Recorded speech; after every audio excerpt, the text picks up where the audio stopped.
The spectacular coastline surrounds this. It's lights out, and we are racing in MotoGP in Indonesia. It's a really good start.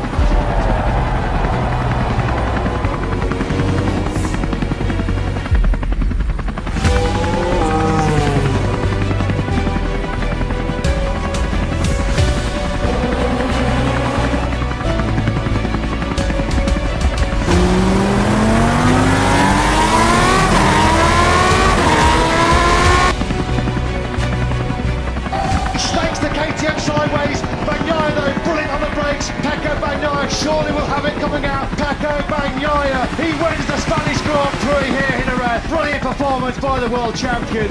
It's a sprint podium for him and the main Grand Prix win. The 9 times world champion, the most successful MotoGP rider around this circuit. Almost 80,000 here on race day alone. They've certainly produced a great atmosphere and they've seen a world-class display. Yeah, it's number one. Just a reminder there. Bagnaia silences his critics in southern Spain.